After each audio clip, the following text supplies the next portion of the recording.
be seated.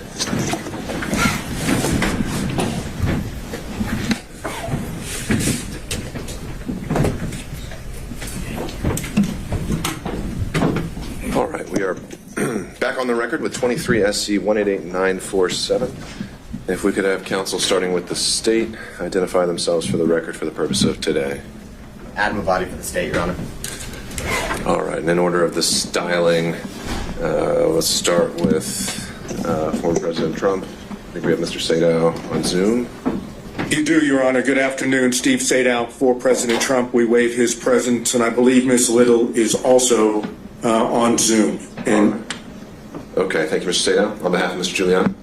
Alan Stockton on behalf of Mayor Giuliani. I think David Lewis and John Esposito may be on Zoom as well. And we waive his presence. There we go.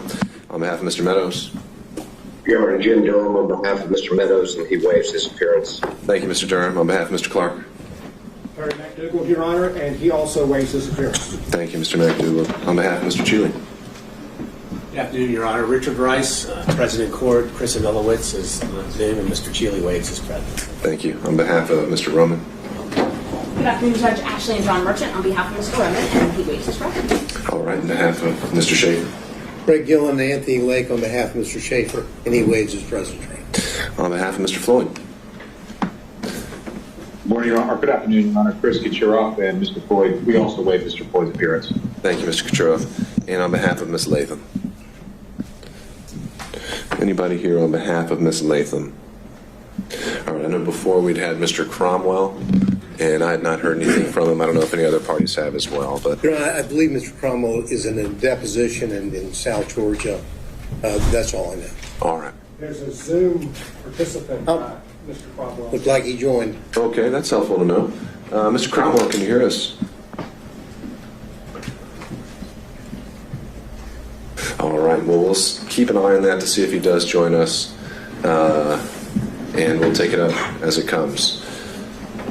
So, just a few preliminaries. First of all, I'm a bit under the weather, so I'll try to speak up, but if anyone can't hear me, just let me know. I'll try to talk close to the microphone. But we are here today, the sole purpose of which is that at the conclusion of the hearing on February 16th, I announced that I'd be meeting with Mr. Bradley in camera to assess the validity of his assertion of attorney-client privilege.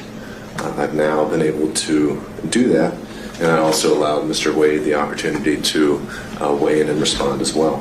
And after considering the testimony, not only in camera but also what came out at the hearing, I found that neither Mr. Wade nor Mr. Bradley had met their burden of establishing that the attorney-client privilege applied, specifically as it relates to Mr. Bradley's knowledge of any relationship that existed between Ms. Willis and Mr. Wade,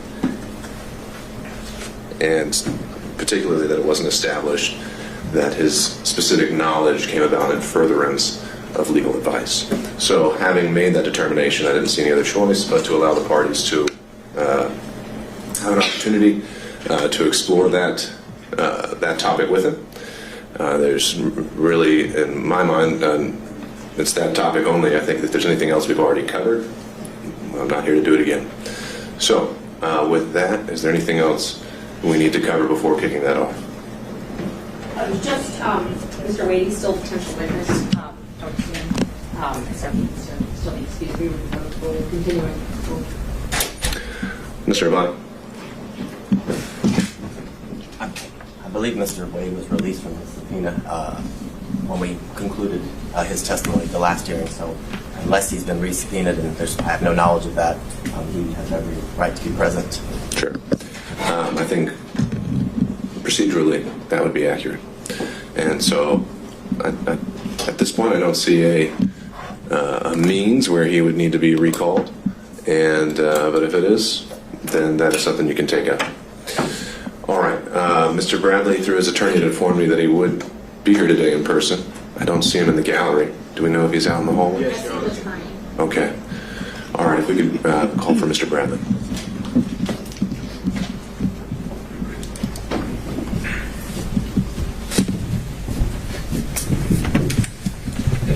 Judge, would it be permissible to sit in the jury box? That's fine. Thank you. All right, Mr. Bradley, Deputy Scott will swear you in again.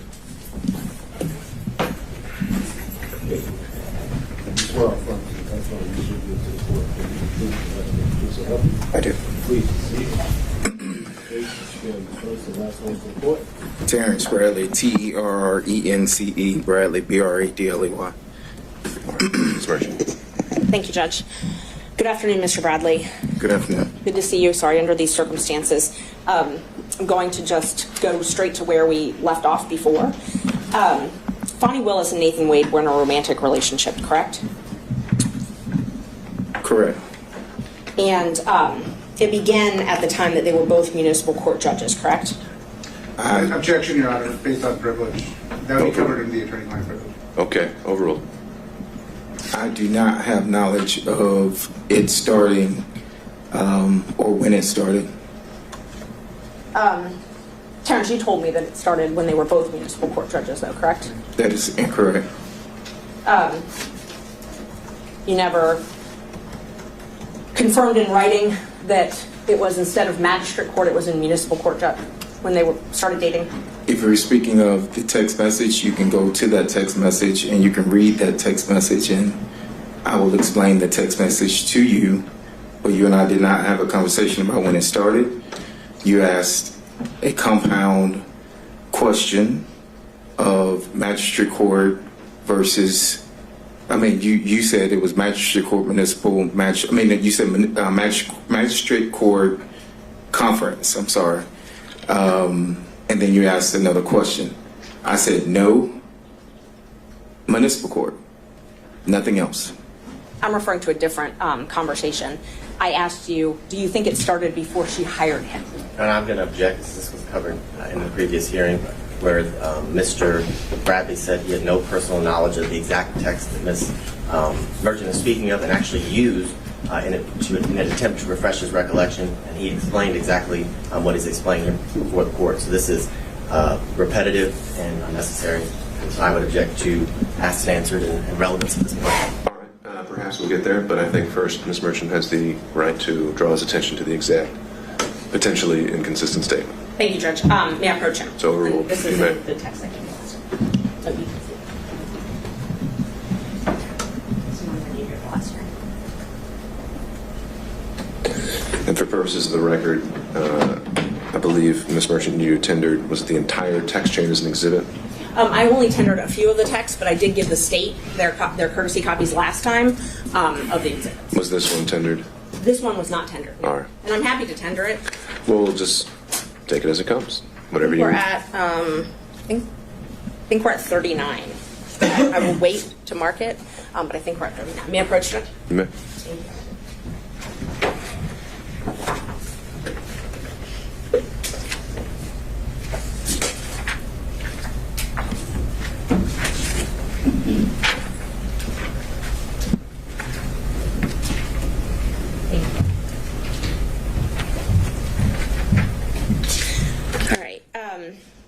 So, Terrence, do you remember telling me that it started when she left the DA's office and was a judge in South Fulton? I see the message there, but I don't recall. I do see that message, but I do not recall. You don't recall texting this? I look back at my text messages through that we've had. I see that message, but I do not recall that, no, ma'am. And when I asked you if you thought it started before she hired him, and you responded absolutely. Your Honor, I'm going to object as to the source of the information that Mr. Bradley allegedly gathered this from. There's been absolutely no foundation, and based on the arguments at the last hearing, that a lot of this is based on gossip, innuendo, assumption, and privileged information. And at this point, Ms. Merchant has not provided a foundation as to how Mr. Bradley would have any information that she keeps referring to. All right. I think that's... Go ahead, Ms. Merchant. I didn't ask him about the source of the information. And under Rule 621, I can impeach him with any inconsistent facts. This is an inconsistent fact. I can impeach him with any contrary facts. Sure. This is a Why would contrary it fact. be a relevant impeachment if he actually has no personal knowledge of this? If he doesn't. Sure. So I think you have to lay that foundation then, so that'll be sustained. Do you remember telling me that it began? Well, that doesn't address the... No, not. I was just asking if you remember telling me as opposed to the Okay. text. Sure. Do you remember telling me that it began? Well, no, and then you're going into the substance of it, which we haven't determined whether he actually knows or how he knows.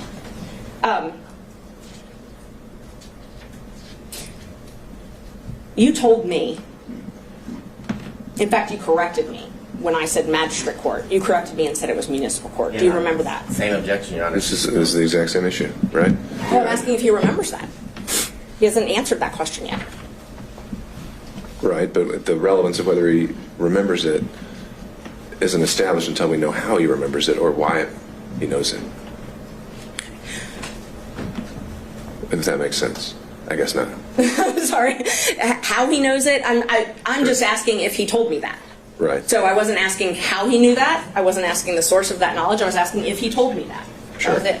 was it. But that's the point. It's how he knows it. Right. The source of his knowledge. The state would contend it's hearsay because it's gossip and innuendo, which is what was indicated the last hearing. Well, it may not be hearsay, it may not be gossip. We haven't really gotten there yet. We don't know how he knows what apparently he's telling her. And I think we need to figure that out before we can go any further. Yes, and if the source of the information is a witness who's testified, then it's not hearsay. So when did the relationship start? I cannot answer that. When was your first knowledge of the relationship? Objection, Your Honor. He's already answered that question multiple times today. He said he has no idea the timeline or when it occurred. That was one of the first questions that Ms. Merchant asked. I didn't ask when. I asked his first knowledge. He testified he has knowledge that they had a relationship. I asked him when he first got knowledge of that. Okay, so if the question is, when did you first get knowledge? I think we can start there. That was the question. Yes. All right. Thank you. When did you first get knowledge of their relationship? I've said over again that I didn't have any personal information where I could personally say when it started. I've said that time and time again. So I don't know when the relationship started. And that wasn't my question. So my question is, when did you first gain knowledge? I didn't ask the source of the knowledge, didn't ask you to comment on the validity of the knowledge. I asked when you first had knowledge. We'll get to the how, Mr. Abadi. So I'll note the objection, overrule it. You can answer that. Just for the record, I appreciate your honesty. But he said he has no personal knowledge, so it's clear he had to gain the knowledge, not from hearsay. He could have gained it from Sure. Mr. Wade. Well, I mean, most of us learn things from hearsay. The question of whether it's admissible, right? And that's what we've got to get to. So, I apologize. When did you first get knowledge? I'm not qualifying what type of knowledge. I'm just asking when you first knew about the relationship. I don't know how to answer that. I mean, so I can't give you a date if you're asking for a date. If you're asking me how did I get the knowledge, it would have come directly from a client. Right. So help me understand. I think you say you can't answer that question. You don't know the date. So that's the answer to the question. But I said that 5 minutes ago. We have to make it clear. Yes, sir. Next question, Ms. Merchant. So you don't know the specific date. No. Do you know can we narrow down the timeline? Did you gain knowledge in 2019 of this relationship beginning? I'm going to object to this line of questioning as he said he does not know when he gained knowledge. He doesn't know the specific That's date. fine, Ms. Merchant. I think I'm overruling that. I think we can try to see if he can narrow it down based on goalposts. Thank you. 19, I would probably say no. I mean, I don't have anything that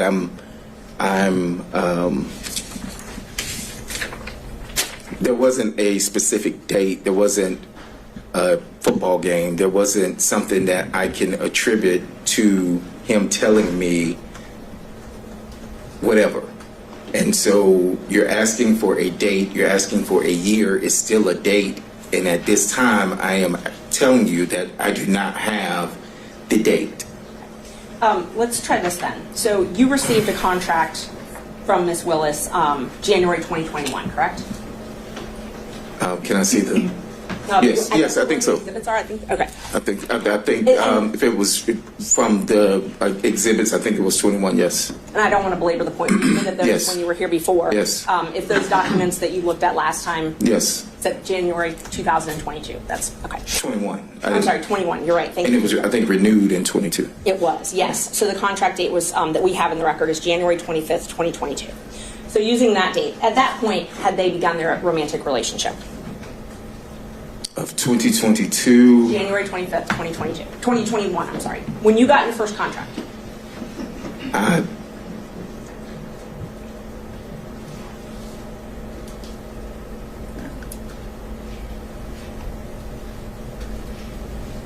don't recall. I don't recall any specific dates. No, ma'am. You remember when you got that contract, though, correct? I remember I had the contract, yes. Okay. And you told us last week, or I guess it was the week before now, you told us that Mr. Wade brought you that contract, essentially told you about that contract. That is correct. So Ms. Willis is not the one that brought that contract to you directly, it was Mr. Wade. That is correct. At that point in time, they were already engaged in a relationship, though, I'm correct? going to object, Your I Honor. can't say that. Characterization of what Mr. Bradley just said. He just said he does not remember. There's nothing specific. He doesn't remember the exact date. I think the question now is to reference it or tie it to maybe some other event that he might remember. I agree with Your Honor. She asked that specific question. He said he does not remember any specific dates after signing the contract. That's exactly what he just said. This is asked and answered. I know, and we're getting to the end of it. So, Ms. Merchant, you don't have much more to pull on here, but he answered that last question, so what's your next one? And Judge, I didn't hear the answer if they were in a relationship January 25th, 2021. Mr. Bradley, do you recall the question? I recall the question, and I can't tell you accurately whether or not they were in a relationship at the time. You asked me about him bringing me a contract. I said he did bring me a contract, and that is accurate. Do you remember knowing Ms. Willis prior to her taking office as the DA? I had very little contact with Ms. Willis. I knew her through my business of coming down to Fulton, if that's what you're asking. Yes. You knew her through the business.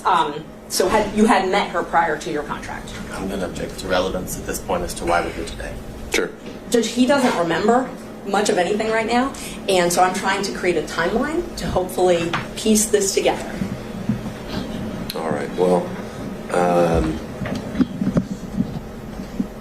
I'm not seeing really the likelihood that that's going to have any success. I'll let you ask a few more questions, but if he doesn't have a date, then I don't know that you're going to be able to create one today. Okay, thank you.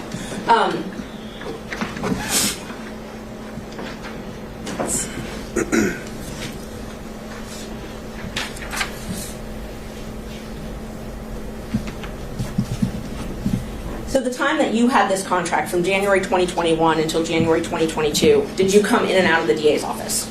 Yes. Okay, and so were you able to witness Mr. Wade and Ms. Willis interact during that time? I'm going to object. This has been asked and answered. It was addressed at the last hearing about Mr. Bradley's access to and from a specific room to pick up files. And Mr. Bradley said that he rarely saw them together, but this was answered. I think the only avenue that was closed at the last hearing was his personal knowledge, potentially through, well, actually, no, if he testified, it was that he had no personal knowledge. It's knowledge that conveyed to him that was cut off at the last hearing. That's really the only thing we hadn't been able to explore, unless you correct me if I'm wrong. Knowledge that was conveyed to him by somebody else. That's that he claimed at the time was privilege. I found that it's not. That's what we're here to explore. Okay.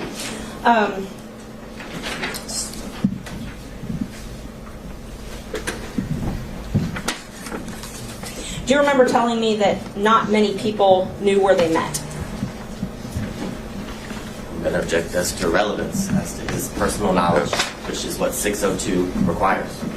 Yeah, we're back to the same point, Ms. Merchant. His personal knowledge is what I'm asking him what he told me. But he hasn't yet told you how he knows that. And so unless he can establish why he should be testifying on this at all, then there's no relevance. And I don't know how he knows that. That would be the next question. But ask him how he knows it. I first have to establish that he said that. No, you don't. You could go the other way around. When you told me that it started when she left the DA's office and was a judge in South Fulton, Where did you gain that knowledge from?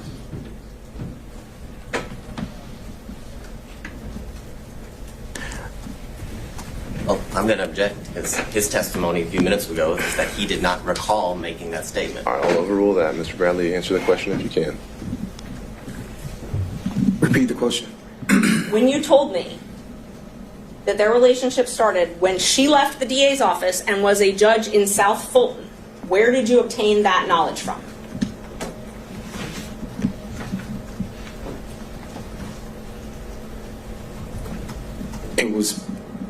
I was speculating. I didn't have a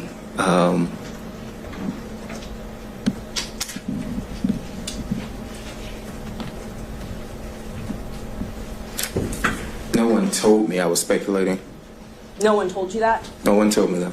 You were speculating based on things that had been told to you or things you had observed? So I'm going to object as to the nature of this line of questioning because the witness has made it clear he was speculating as to how or what he knew.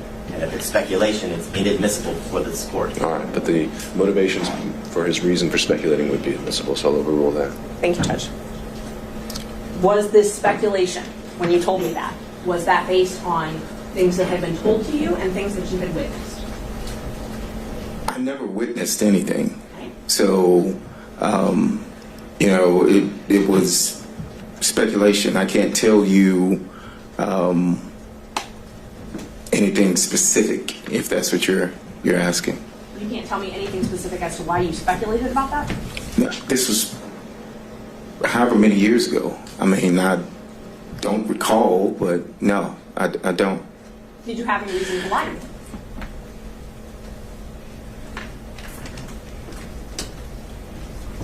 I don't know if speculation is lying, but Well, let me just show me where in this text it says you're speculating. Or you didn't guessing. ask me if I was speculating or guessing. I didn't ask you, but tell me if it says anywhere here that No, this is speculation. If this is the same one that you just showed me, it does not. And you're welcome if you need to look at your text. Is there anywhere in here that indicates that you didn't have knowledge of this relationship? And I'm going to object. The line of questioning Your Honor directed counsel to explore is where he got the knowledge. He's explored that. He said it's speculation, and he didn't get it from any source other than his own speculation. Sure. So I think we're flushing that out, and I think it's her right to have a little leeway on this if he's an adverse witness. Thank you, Judge. And Judge, these speaking objections are clearly coaching the witness because he's regurgitating. Your Honor, I object and take offense to that comment. I'm objecting based on the law, and I'm making a record for the court. So I take offense to that comment. It's not the case. All right. Well, I think we can start with objection, the grounds, and the rule number, and then if I need more, I'll ask. Thank you. All right. Thank you. What did Nathan tell you about the relationship? Objection, hearsay. Nathan has testified. It's not Yeah. hearsay. It's still hearsay. It's an out-of-court statement being brought in, the truth of the matter asserted. So hearsay. Judge. Yeah, this would be for impeachment by contradiction, which would be an exception to the hearsay rule, and admissible as substantive evidence, and the privilege issues are overruled. Thank you, Judge. Well, I think you just overruled the privilege objection, but we don't know when he's talking about. So we've already established that December 2018 was the date of the privilege. Sure. And that's something I covered in the in-camera hearing, and I'm, based on what he told me in that in-camera hearing, I don't believe any statements to this effect were covered by privilege. And Judge, I just want for the record, because sometimes the record doesn't reflect where people are looking, and that when I ask a question, Mr. Bradley is looking at Mr. Wade and his lawyer to wait for them to object, and they're clearly interacting somehow in the court. So I just want the record to reflect that because it wouldn't otherwise. It's there now. Thank you. A question was put to you, Mr. Bradley. Judge, one of my lawyers is sitting right in the back. We That's don't have to go behind. down that rabbit hole. You can look wherever you want. Yeah, and I've never looked at Mr. Wade or his attorneys. That sounds God's truth. All right. Mr. Bradley, question was put to you. Repeat the question, please. Yes. So I showed you, or I asked you, I'm sorry, the last question I asked you was, what did Nathan Wade tell you about the relationship? Same objection, Your Honor. And that's already been ruled upon.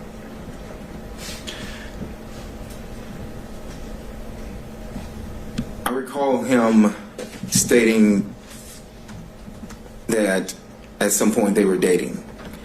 I can't tell you what date that was. It was made in confidence.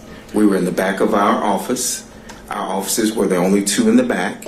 There was no one else present. That is all I can tell you at this time. One time? One time. You only had a conversation with him one time about the relationship? Objection, asked and answered. No, I think that's a clarify for their own sitting cross. Ms. Merchant. I do not recall any other time that he mentioned that they were in a relationship. No. You may not. Okay.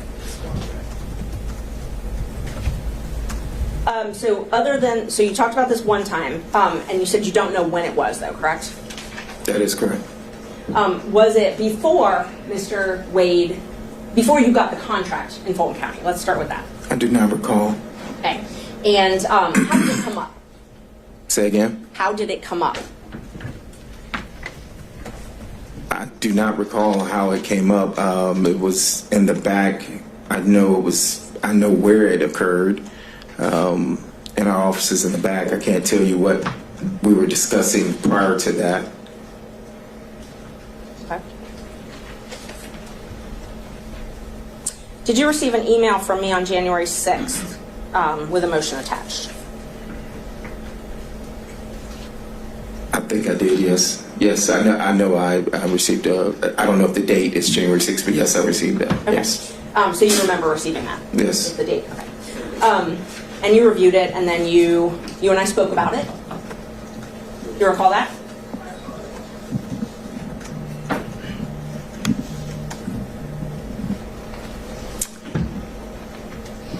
Did we speak over the phone, or are you saying through a text? That's what I'm asking you. I can't remember whether it was text or phone or... But you recall us speaking, one way or another? One way or another, yes. Okay. And where I was trying to confirm the facts in that filing. I think I remember there was a line of about the accuracy of how much money that my office, the law office of Terrence A. Bradley, have received, and whether or not that was going to be in the motion or not. Well, there wasn't a discrepancy. I had kept that out. You asked me to put that back in, correct? I recall you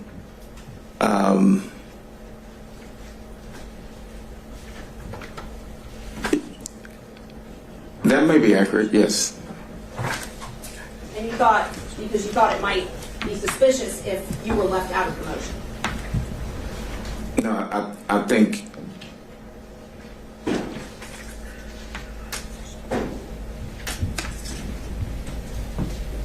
we discussed that it should reflect the accuracy, because the accuracy was that I received, I had a contract and received $74,000. And I think you had put in there that Mr. Campbell had received a certain amount, and then you also had put in there that Mr. Wade had received a certain amount. But there was not anything in there originally, and I said that it needed to be accurate. I needed to be accurate as far as that I had received $74,000. Right. That's correct. Because you did not want anyone knowing that you had talked to me. I'm going to object this for relevance. Bias. Overruled. I wanted you to be accurate as far as the accuracy of our message or your filing. Okay, so that was your interest was in accuracy of the filing. I didn't reach out to you and say, send me a copy of your motion. Right. I didn't reach out to you to say that I'm going to be in your motion. Right.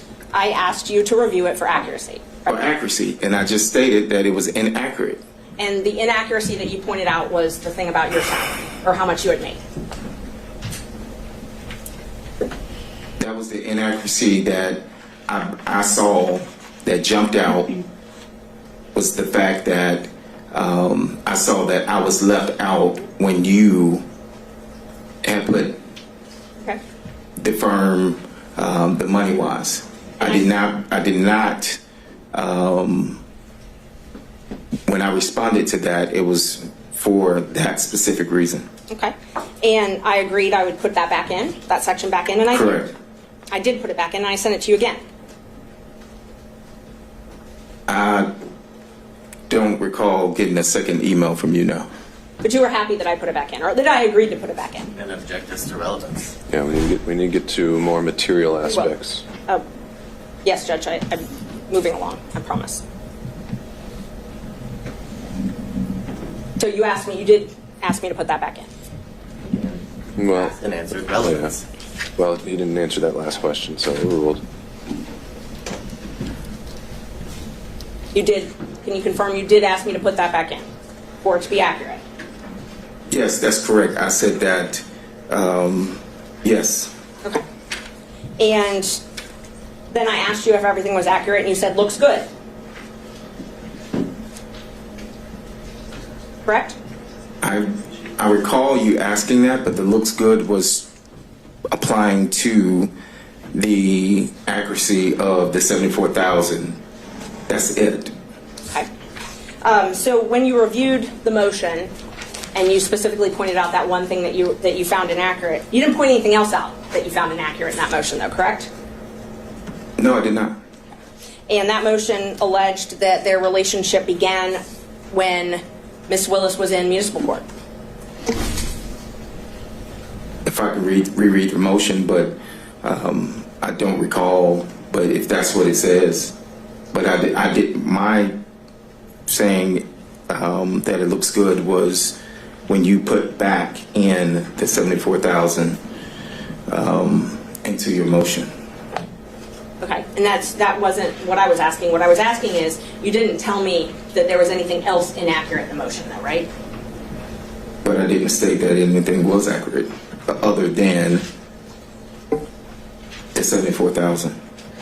Now, when I told you that I had this motion that I was preparing, you asked me to send a rough draft. No, that's incorrect. May I approach, Judge? You may. Which page are you showing? They're not page numbered. It's January 6th. Yeah, of course. I can show you just all the text.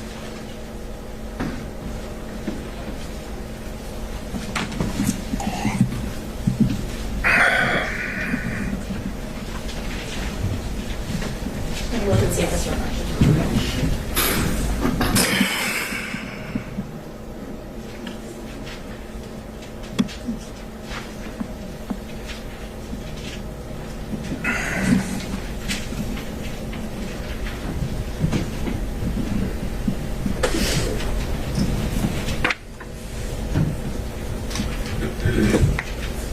So,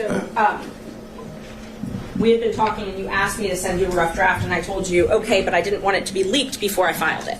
Right? That is correct. That is correct. So you're the one that asked me to send a rough draft.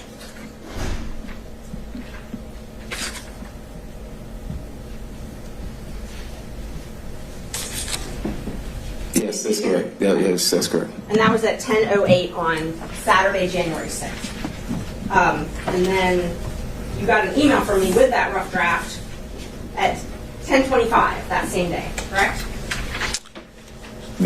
Yes. If you need to look at it, I can. If it says 10:25, then I know you sent me an email.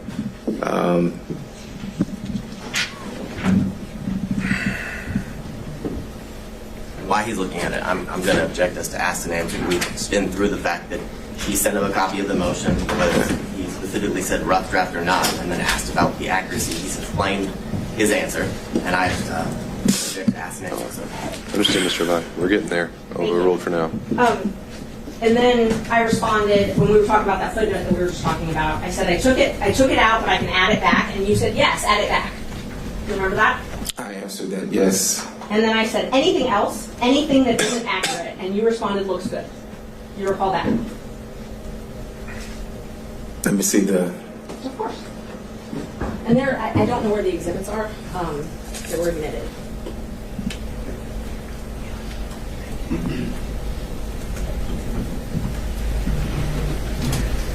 That refresh your memory?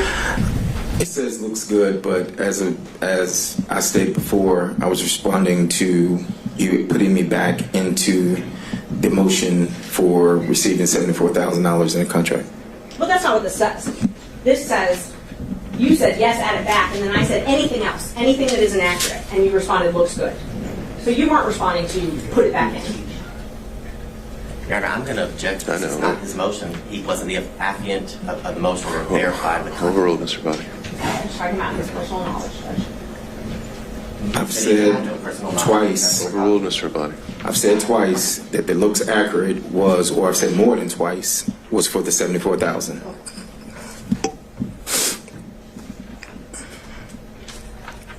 Do you remember telling me about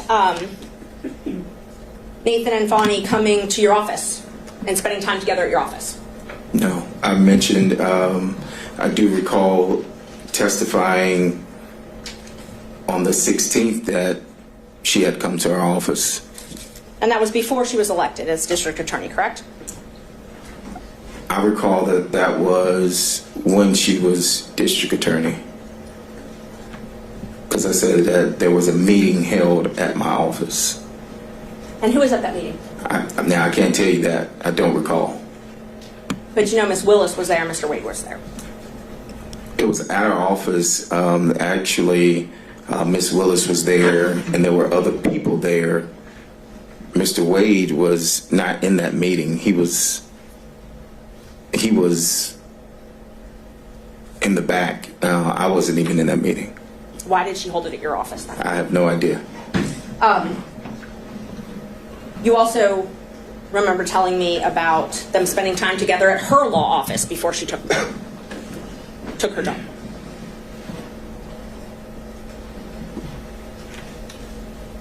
I don't recall. Do you? I don't recall. Do you have something to? Well, what I'm asking is, let's back up a sec.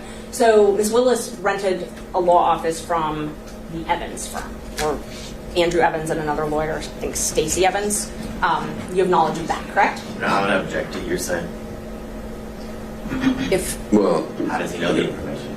That would be the correct question. Okay. Ms. Mershon? I don't really know even how to respond to that.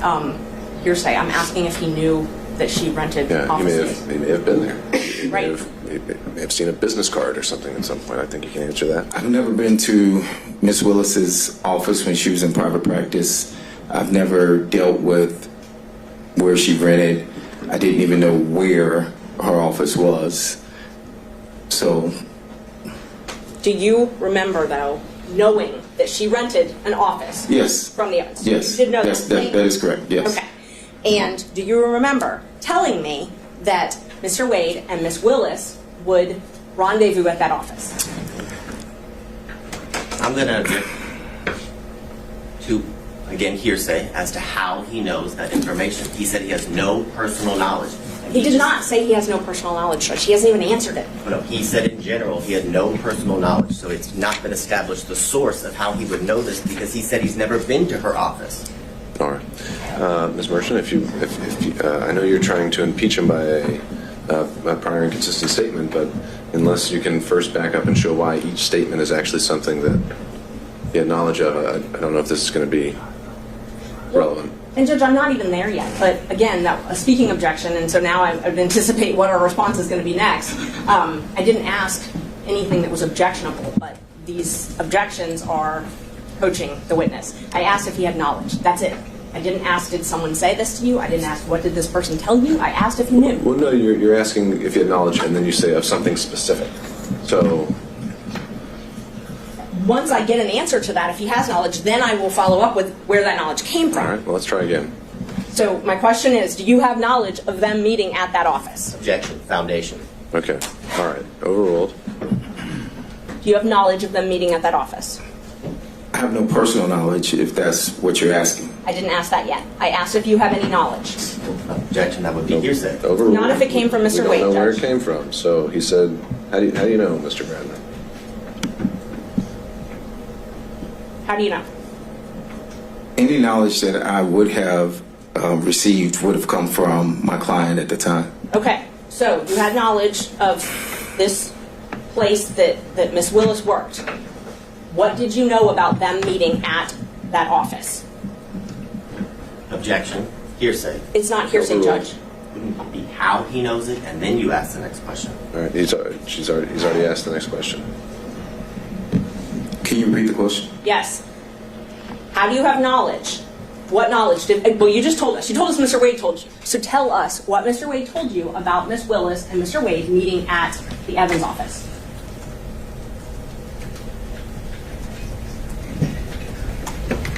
Objection, Your Honor, privilege. This clearly covers the time after December 2018 that would be covered by the privilege. Yeah, overruled.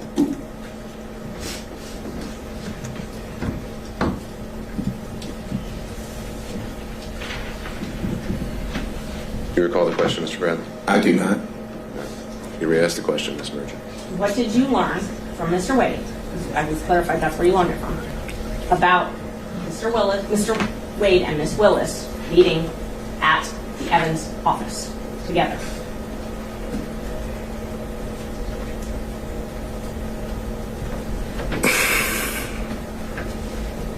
I don't object to asked and answered. He's testified that He hasn't answered. We haven't heard an answer.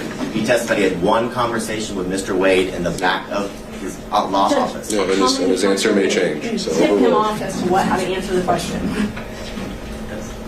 I can't recall what the conversation was. I do recall knowing that he would go down to the office or had been down to the office, but I can't tell you in what capacity or when or any of that. No. Mr. Wade told you that they had sex at that office, though, correct? I don't recall him stating that, no. You don't recall it. No. So it's possible he did say that. You just don't remember one way or another? I do not remember him saying that. And do you recall that he had a garage door opener to either a house or a condo or something like that of Miss Willis's? I've never seen a garage door opener. I've never been to Miss Willis's house. I've never been to, and I'm trying to explain, I've never been, so no, I do not have any personal knowledge of him having a garage door opener. Okay. Let me ask the question again. Yes, ma'am. I didn't ask if you have personal knowledge, like as in you saw it. Do you have any knowledge at all from Mr. Wade or any source that he had a garage door opener to access one of Miss Willis's residence? And I'll object to any source as to hearsay. All right, depends on the source. Overruled. No, I don't have any knowledge. So when you told me that, did you just make it up? Do you have something that shows that I told you that?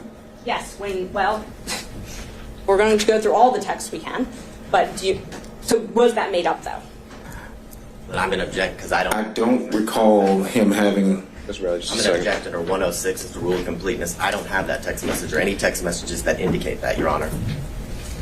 And I don't have, if it was a text, we had that conversation. I actually think it was when he was on speakerphone and Mr. Merchant was there, but I'm not sure. But I mean, if I'm asked to qualify exactly where that's from, I would give Okay, it. so rule of completeness would be if you need to introduce other text to show the context. If you're saying you haven't seen a copy yet, then I think Ms. Merchant needs to do that before you can And I don't decide have, the next step. and that's what I was asking him. If that was something he just remembers making up. If he doesn't, then that's fine. But She referenced text messages and started to go into her packet of papers. Sure. That text So you don't have a message. text message to that? I would need some time to look through, and I don't remember if I have a text to that or if it was during a conversation. It was one of those. All right, well, And he has now said that he has no knowledge, so on to your next question. Okay. Did Mr. Wade tell you about the trips that he and Miss Willis took? No. Do you have any knowledge of the trips that he and Miss Willis took? Objection, hearsay. Overruled. do now. Okay. But you did not before this proceeding? I did not know until you text that you found that in the deposition of his divorce. I mean, not deposition, but something from his divorce. Okay. And when you responded, doesn't surprise me, they took many trips to Florida, Texas, California. Those are your words, though, right? I'm going to object as to relevance. He said Sure. he did not know, and he actually learned from Ms. Merchant the information. He said he learned about certain trips from Ms. Merchant. Okay, you can tie it down, but Thank you. we'll He said he see. had no information about any trips that Ms. Willis and Mr. Wade took. That he learned it all from Ms. Merchant. That was his testimony. Sure. Judge, I'm Maybe allowed the conclusion we reach. I think she's going to ask more than one question, though. All right, Ms. Merchant. And if, Judge, just so we can be clear, if he said more than one version, that's all relevant. We're allowed to talk about the different versions that he's told. All right, I've overruled the Thank objection, you. Ms. Merchant. Do you remember telling me that it didn't surprise you that they took the trips that I found in the divorce file because they took many trips to Florida, Texas, California? And then you told me that they took the trip to California when she moved her daughter there because she failed out of FAMU. Do you remember that? I don't recall that, but if I don't recall. Okay. Judge, may I approach? It's Sure. You may. It's in one of the ones I gave you.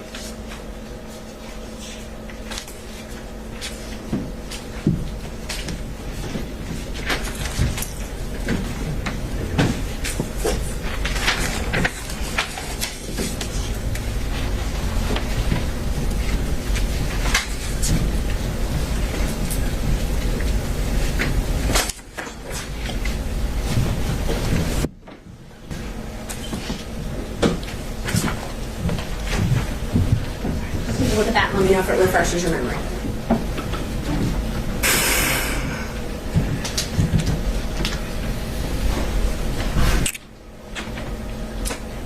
So when Just first let me know if that refreshes your memory. yes, Okay. yes. So it's true that you told me that they took many trips to Florida, correct? Per that, yes, but one of the messages is cut off, and you asked about some other trips, and I said, no, I didn't, I think. And that was specific to, at the top of that, it says, no, I didn't. Yes. And so that was to the trips that you asked me about. And I think before that, when you mentioned that you found all these trips, I think I said, oh, wow. Yes, you did. And You did not know about all the trips that were taken, and you qualified it. You said, no, it didn't. When did it happen? And then the next text, which I can get, or you can look at your phone, or whatever refreshes your memory, you said was after you left, after the firm was dissolved, I'm correct? going to object to relevance. Overruled. It was after the firm, the trips that you said, no, you didn't know about. You told me those were after your firm had dissolved, correct? I think you mentioned that they were after I left, maybe, or whenever you found them. And I said, no, I didn't know about those trips, so. So you believe I mentioned that it was after you left? I'm quite sure you have the text message, and I will refresh my memory. Is it easier for you to refresh your memory with your own phone or with my printouts of screenshots? Well, you have the printout, so I know, but Judge, the reason I'm asking is because I'm getting objections that I've cut things off, and it's just the nature of how you have to print out screenshots. So in order to avoid that, I'm happy for him to refresh his memory with his own phone, if that would be... Well, I don't know if he's accepting your offer or not, so you're... Would that be easier for you? you can just provide the documents. Okay. Let's see.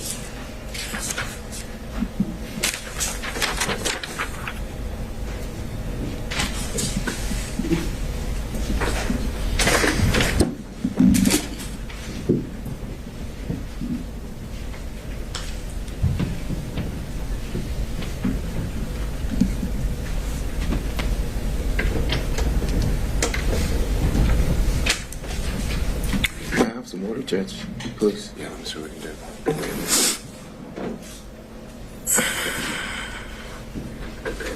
Sorry, Judge, I'm just trying to pull out all of the messages that you may need.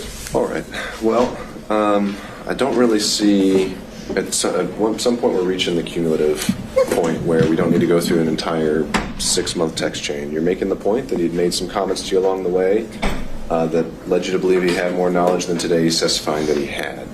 And so if you've hit the high points of that, then I don't know what else we can cover that actually moves the needle. Okay, I'll move on to the actual trips then. So you told me that they took many trips to Florida.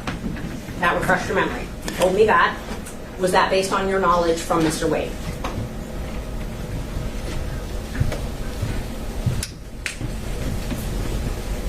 That would have been based on anything that my client would have told me. I didn't have personal knowledge of whether they went or not.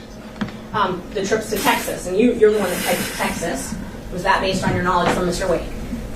It would have been something that came from the client. I cannot tell you that I have any personal knowledge of any trip other than what would have been said by the client. Obviously, I'm not asking if you went on these trips. I'm asking if you have knowledge from Mr. Wade. You also typed California. Was that something that you gained from knowledge from Mr. Wade? It would have been from the client at this particular point. Yes, it would have been from the client. And when you told me that the trip to California was to move her daughter out there, would that have been something you gained from Mr. Wade? Thank you, Judge. Any knowledge that I have of any trip would have come from my client at the time.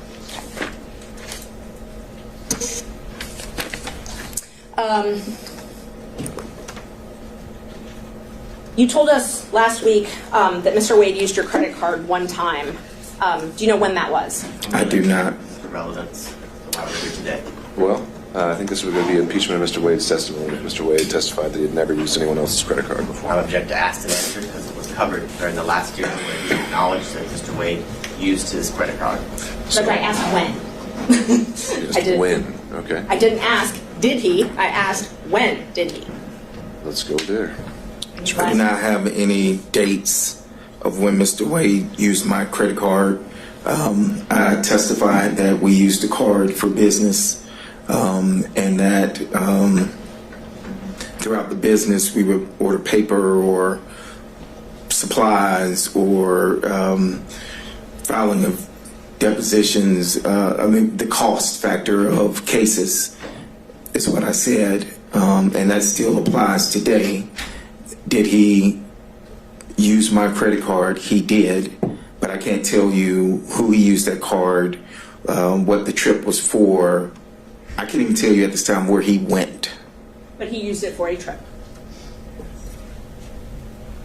Yeah, it was for a trip, but I can't tell you where, when, why, or anything to that nature. Correct. And he paid you back in cash. I never testified that he paid me back in cash. I said that he would either pay me back, I said I can remember. I do not recall. Sometimes he would write checks. Sometimes he would pay cash. And that still applies today, that I do not recall him paying me back cash, but I do recall him paying me back. And this was when you were still, before your partnership split up, correct? It would have been before I left the firm, yes. He wouldn't have used my card after I left the firm. Okay. So we can at least narrow down the dates to that. Before I left the firm, yes. Okay, great. And Mr. Wade gave you details about meeting Miss Willis in Hateville or East Point, as it was called. That's incorrect. He did not tell you about that. He didn't give me details. He did not tell you about meeting with Miss Willis at an East Point or Hateville apartment?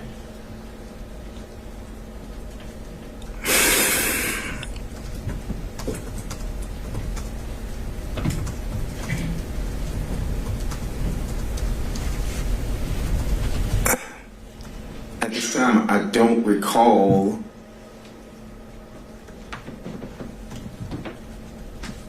No, I don't recall. Where did you get that information from then? He's testified he doesn't recall if he even had that information. I asked if he got it from Mr. Wade, and he says he doesn't recall. So then I asked where he got it from. I do not recall where I got the information from. Okay. And you and Mr. Wade were friends as well as business partners, correct? We were friends in the sense of I've known him for years. Yes, we were friends. And you definitely did not want to come and be a witness in this case, correct? That is correct. And it was after, and we talked about this earlier, that Gabe Banks called you and then Nathan Wade called one of your friends. It was after that you hired Mr. Chopra to assist you in this matter, correct?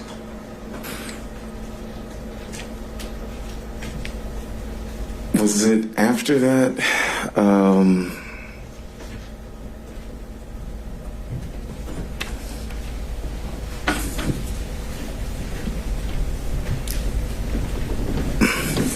So I hired Mr. Chopra and I hired Mr. Graham.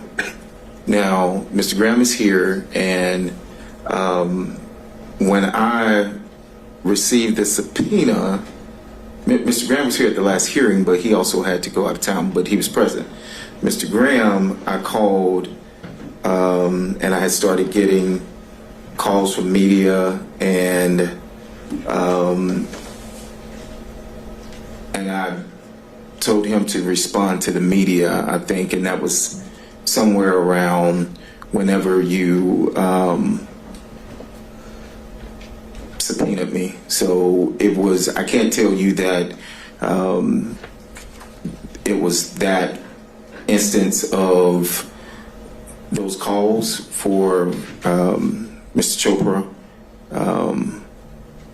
but I had engaged Mr. Chopra and Mr. Graham at that time. Okay. I'm going to ask the question again because I didn't get an answer to it. After you got the phone call from Gabe Banks and from Nathan Wade to your friend, I think it was before that, but however, I think it was before that is what I'm stating. when you got the call from Gabe Banks, you called me immediately. Well, actually, you texted me and then you called me. I didn't call you immediately, but yes, we did speak. Okay. And you texted me about it as well. That is correct. Okay. And then we spoke after Mr. Wade called your friend, and we talked about that as well, correct? That is correct.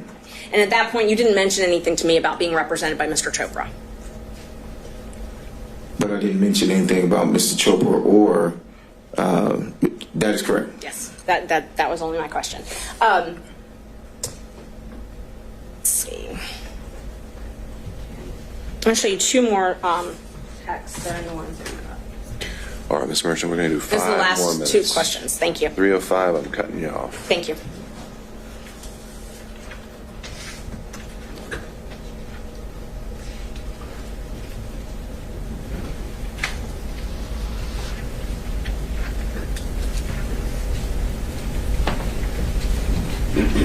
May I approach? I'm going to show you total text to refresh your memory, and then I'll ask you.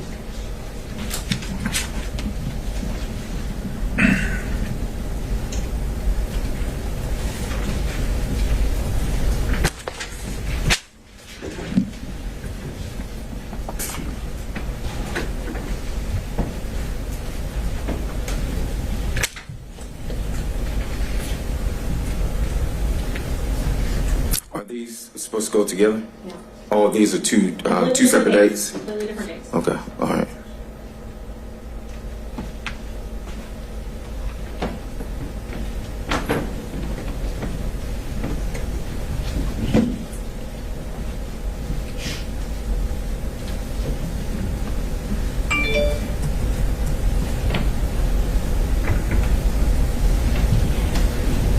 So I know we talked about the other occasions where you said the text was just about the footnote, but do you recall me asking you,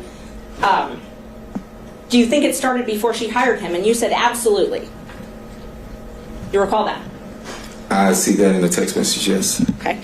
And do you also recall me asking you how they would react if they would attack me? And you said no, they will deny it. Your Honor, objection as to speculation as to how he thinks they will react. I think that goes to the motivations of the witness overall. And you told me that they will deny it. That's written in there, yes. I just want to, one last opportunity. You're an officer of the court, correct? I am. And you're under oath today? I am. Is there any of your testimony from today or the previous days that you want to correct? That I want to correct? Yes. No, I've told you everything that I've answered everything that you asked. Thank you. Oh, Judge, just so co-counsel and the state can have them, just for the record, I can admit those few that.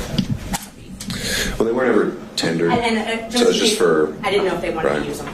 But I'll hold on to them. If they need to be tendered at some point, then we can make them part of the record. All right, let me turn over to Mr. Sadow, if you're with us on Zoom. Thank you, Your Honor. I do have a few questions. First thing I'd like to know is whether the court reporter has defense exhibits 26 and 27 from the last. We have a different court reporter this time. We had to have someone else fill in on such short notice, but I can potentially send those to you if you need them. Well, I think I have working copies, but I want to make sure that the witness has a copy to look at. All right, we can try to work through that logistical challenge. This is, you said, 26 and 27? I believe that's correct. And 26, I think, is the same text messages that Ms. Merchant was just asking about. It was 2 pages. I stapled it together, and it is dated January the 5th of this year. All right. I can print off a copy now, but why don't we start off with the questions that you have? Okay, because that's where I'm going to start, but I'll see what I can do to work through it. Here, I'll lean on to you.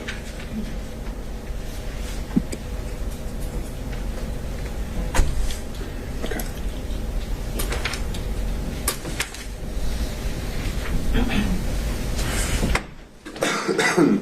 All right, Mr. Sadow, why don't we start with your question, and we'll see if we actually need to get a copy of those exhibits from the witness.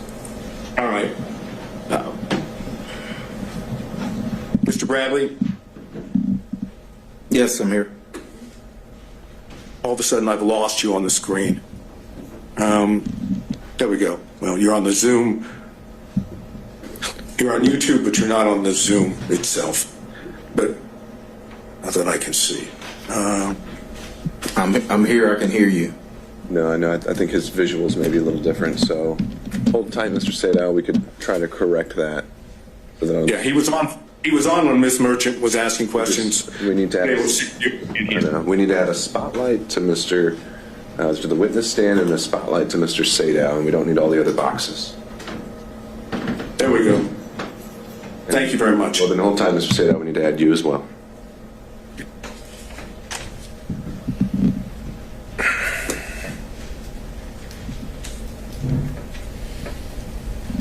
All right, now we're ready. Thank you, sir. Mr. Bradley, you have referred to Mr. Wade as your client, correct? Correct. You understand that the court has ruled that communications that you had with Mr. Wade are not privileged, correct? No, I'm aware that the court ruled that one specific dealing with the time frame of one specific conversation wasn't privileged. Then I'm going to ask Your Honor, if it's that the limitation, or to clarify, email. Sure, Mr. Sadow, you asked whether all communications with Mr. Wade, I think, were covered. That was not the extent of the ruling. The only ones that I deemed were not covered, and that I'd asked about in the in-camera hearing, because those are the ones that were relevant, were any communications Mr. Wade made regarding the existence or non-existence of a romantic relationship with Ms. Willis. Fine, thank you, Your Honor. I understand. So, going back to this line of inquiry, when you say you don't have personal knowledge, what I want to ask you to start with is very simple. Did you have communications with Mr. Wade about the relationship between Mr. Wade and Ms. Willis? It's a simple yes and no. Yes. Okay. And is it your testimony that during the time you were representing him, which I understood started sometime in 2018, is that correct? That's the time frame that I remember, yes. Is it your testimony under oath that with regard to conversations with Mr. Wade about his relationship with Ms. Willis, that you only had one such conversation during the time you represented Mr. Wade? One conversation of what? I apologize. The only thing I'm asking about is that area that the court said is not privileged, which is the relationship between Mr. Wade and Ms. Willis. You've testified that during the time you represented Mr. Wade from 2018 on, that you only had one conversation with him in reference to the relationship between Ms. Willis and Mr. Wade. Is that correct? Yeah, I think that's fairly accurate, yes. Okay, so out of the entire time, I'm talking about could be 2018, 2019, 2020, 2021, when did you stop representing Mr. Wade? It was a few months after I left the firm. All right, give me the approximate time. I left maybe June, July of 2022, maybe. Okay, so that would suggest that for, assuming it's 2018, 2019, 2020, 2021, and half of 2022, which is in the vicinity of 4 to 4.5 years, you're testifying under oath you had one conversation about a relationship between Mr. Wade and Ms. Willis. Is that correct? I don't recall having any other conversation with Mr. Wade about him and Ms. Willis. Is it your testimony then that you don't remember any other conversation, or there wasn't any other conversation besides the one? I'm going to object as to asked and answered. I think he's drilling down. I think that's a fair question, overruled. I don't recall. I would say it was the one, but I don't recall. You testified that you did have communications with Mr. Wade about him visiting with Ms. Willis at a condo or apartment, correct? I don't think I testified that I had a conversation. I testified that any knowledge that I would have known anything about any condo would have come from that, but I don't recall a conversation about that. I do not recall a conversation about that. Okay. Do you recall any other thing at this point in time under oath that would indicate when the relationship started between Mr. Wade and Ms. Willis? I do not know when the relationship started between Mr. Wade and Ms. Willis. I cannot recall that. I can't. Oh, I'm sorry. Go ahead. I'm going to drill down on that now, okay? Yes, sir. Mr. Wade was hired as the special prosecutor on November 1st of 2021. You're aware of that, correct? I have my contracts to show when I started. No one showed me the contract of when he started, but if he has a contract for November 1st of 2021, then that's correct. All right.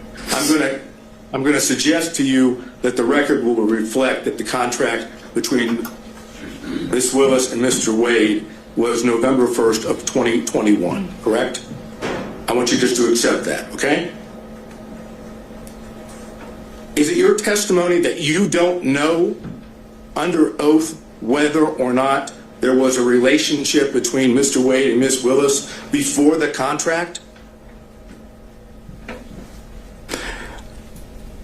I do not recall any dates of when the relationship started. So whether you are pinpointing a date of when his contract started or not, I'm telling you I did not recall any specific date that he flat out said anything about a relationship with Ms. Willis. Okay. Now I want to go, based on what you've just said, let's go to what was Defense Exhibit 26.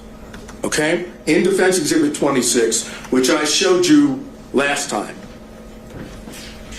was 2 pages of text messages between you and Ms. Merchant, correct? Correct. All right. Now, the first page starts off by saying, Ms. Merchant, like just date, don't hire him. Do you think it started before she hired him? You see that?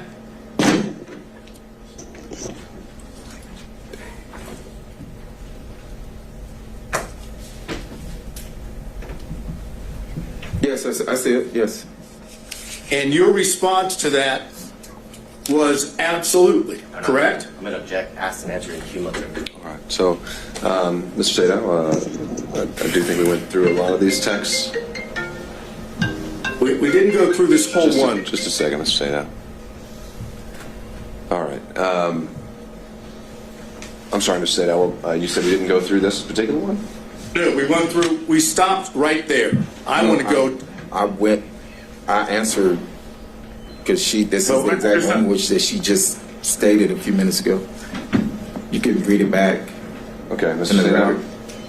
Are you saying both of these two exhibits weren't already covered by Ms. Merchant? It was not gone, this particular language was not gone into. I'm doing it based on the exhibit itself. Well, let's do it this way. I now move into evidence defense exhibit number 26.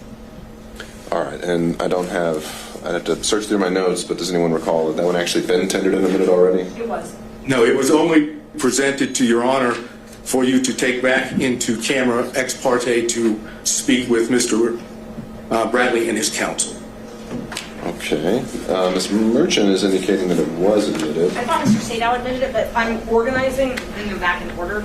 So I think it might be easier if I just admit the copies of the text that we're all referring to. All right, so defense exhibit 26 and 27 are being tendered. Well, actually, only 26 at this time. Okay, defense exhibit 6, any objection from the state? 26. 26. I'm going to object as it relates to foundation and authentication. It was used to, during the last hearing for the purposes of refreshing his recollection, and it's my recollection is that it didn't refresh his recollection, but I renew my objection as to asked and answered in cumulative. Okay. As to foundation and authentication, I think Mr. Bradley has recognized them as texts that he sent and received, so I think I'd overrule on that basis any other objections to their admissibility from any other defense counsel, and seeing none, defense exhibit 26 is now admitted. Mr. Sadow. Thank you. All right, let's continue. Now I'm publishing it. After you said the word absolutely, on your own, you said it started when she left the DA's office and was judge in South Fulton. They met at... Object. Asked and answered. All right, understood, Mr. Body. I'm going to let Mr. Sadow have a few minutes on this, and we'll go from there. But Judge, I'm sorry. I did answer this. I answered it for Ms. Merchant. I stated that I was speculating. The judge, someone objected to the speculation, but this was the exact same language. Well, thank you for that, Mr. Bradley. Mr. Sadow is asking the question in a slightly different manner, and I'm going to give him a little bit of leeway to do that. So, Mr. Sadow. All right, I hesitate to have to start back where I was, but after the word absolutely, you, on your own, said it started when she left the DA's office and was judge in South Fulton. They met at the Municipal Court CLE conference. That's what you said, correct? That is correct. Now, it's your testimony, at least so far, that when you, on your own, gave those two statements in the text, that you were merely speculating and did not have that knowledge from Mr. Wade. Is that your testimony under oath? Yes, that's what I testified to. Yes, sir. So you on your own came up with the whole notion that it started when she left the DA's office and was judge in South Fulton. That's, according to you, that's speculation on your part, correct? Overruled. Answer the question, Mr. Bradley. Yes, that's speculation on my part, yes. Right. It had nothing to do with what Mr. Wade had told you, correct? I answered your question. I was speculating to the answer. That is correct. So maybe you can tell the court, in your own words, why in the heck would you speculate in this text message and say that it started when she left the DA's office and was a judge in South Fulton? Why would you speculate and say that in a text? I knew they had met at the municipal court conference. How do you know that? I'll stop you right there. How did you know that? I answered that at the last. I knew that. You now. I knew that Sir, because I'm asking you questions, and you are in a situation where you get to give answers. Mm-hmm. I'm asking you, how did you know that? How did I know when they met? Somebody told you that, right? When they met? Yeah. Yes, correct. Who told you? Mr. Wade told me when they met. So you had more than one conversation about the relationship between Mr. Wade and Ms. Willis because he told you where he met her. That's correct? incorrect. Incorrect. It's incorrect. It's incorrect. Okay. Let's go back to the exhibit. Why would you speculate that that's when they started the relationship? What would cause you to put that down as speculation? I don't recall, but why I thought that it started at that time. But I do recall that he only met her, and I testified to that he met her at that conference, which was in 2019. You knew that Ashley Merchant represented a defendant in this case when you were text messaging with her, correct? Yes, I did. Yes. And you knew that the reason she was asking you questions about Mr. Wade was because she was trying to show when the relationship began, correct? No, that's not 100% It's not, but correct. the beginning of the text message.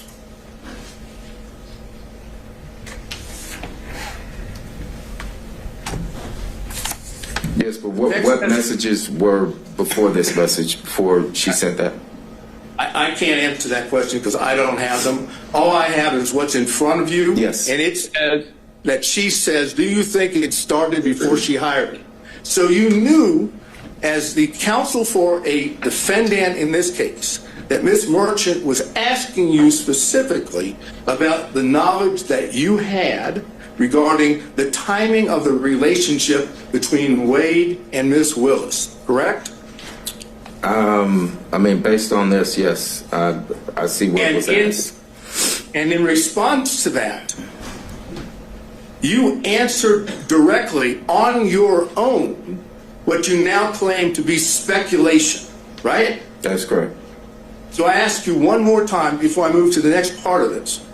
Why would you speculate when she was asking you a direct question about when the relationship started? I have no answer for that. Except for the fact that you do in fact know when it started, and you don't want to testify to that in court. Overruled. That's the best explanation. This is completely argumentative. That's the true explanation, because you don't want to admit it in court, correct? No, I have no direct knowledge of when the relationship started. I'm not going to go back through that again. But if you didn't know, and you were asked specifically as this exhibit shows, maybe you can explain why you wouldn't say, I don't know.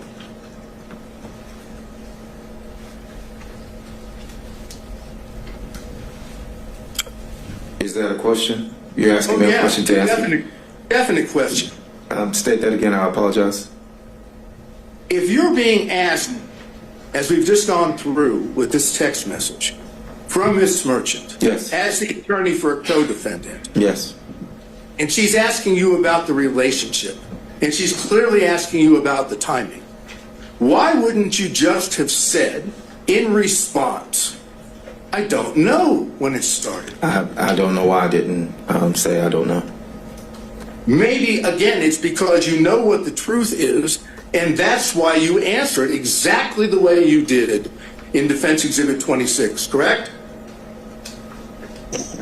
no, I can't sit here and tell you that what you just stated was correct.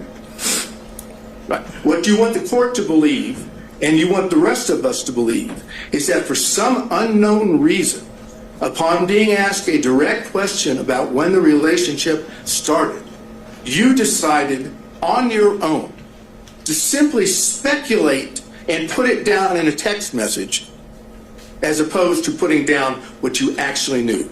That's what you want the court to believe, correct? That was a lot. So can you break that down? I apologize. You're asking me, do I want the court to believe that instead of saying nothing, you decided on your own to speculate. Yes, I speculated. Yes, I've stated that I speculated. Yes, sir. That's what you want the court to believe, correct? That's correct. Okay, now, then when you go to the next page of that, okay, you see it starts, the best that I can see, it starts in South Fulton. Is that what you have in front of you? Second page.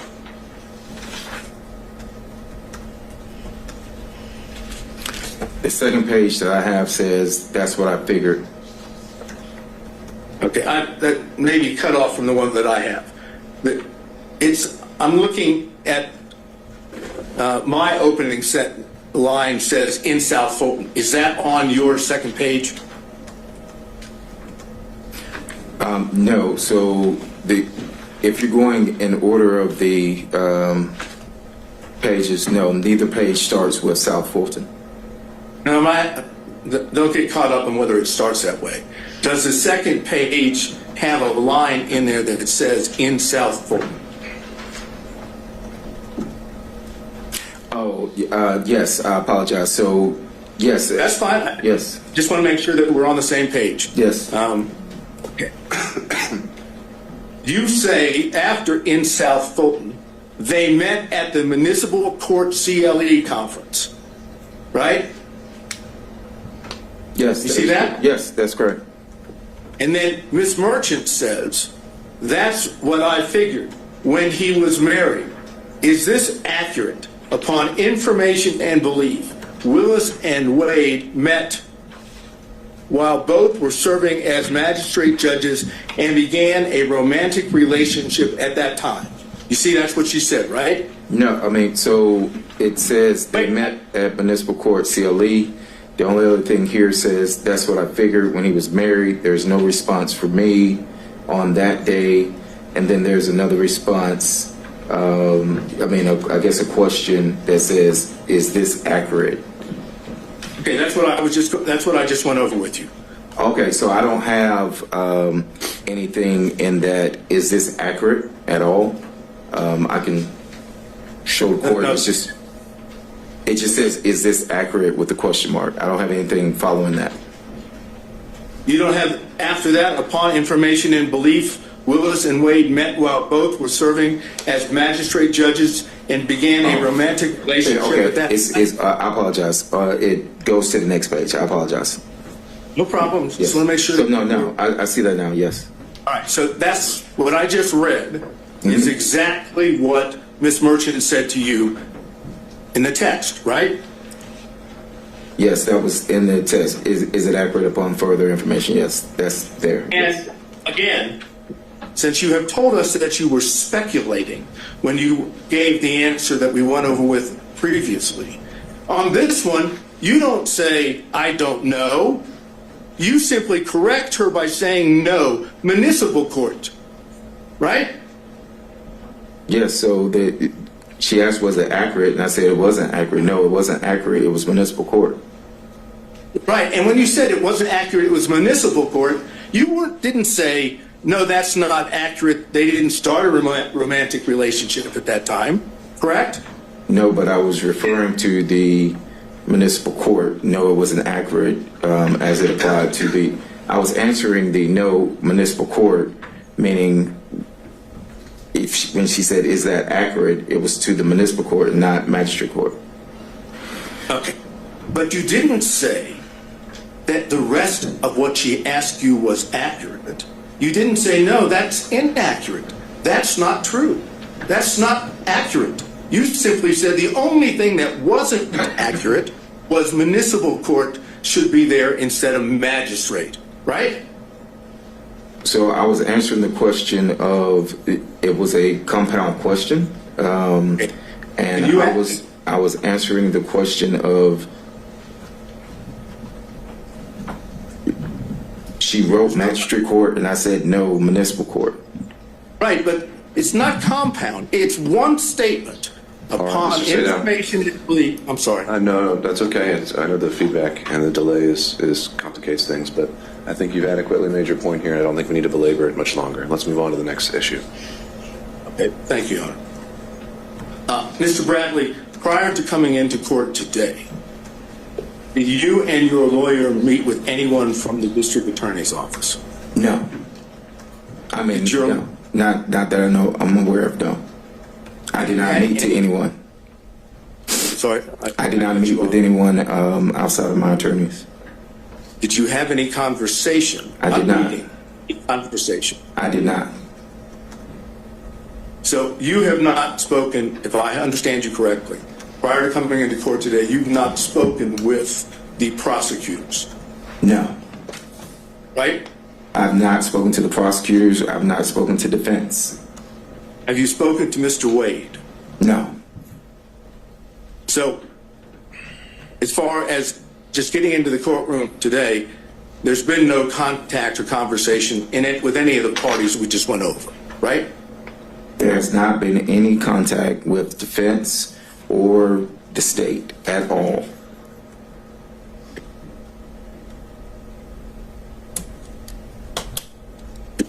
I think I have basically just one or two more questions. Why would you see the need to speculate when you were texting with Miss Merchant? I think we did cover that one, Mr. Sadow. I think that exact question was already put to him. What would be the next one? I'm trying to look. Let's go to 27. Defense Exhibit 27. Do you have that now, sir? I do, sir. All right. Would you look at it and tell me whether or not the Defense Exhibit 27 appears to be accurate? Because I want to seek to introduce it into evidence. It consists of an email to you from Miss Merchant and a text response from you, correct? But the text response was not in response. So yes, it does consist of the email and a text response. I'm not saying that the text response applies to the entire email that was sent.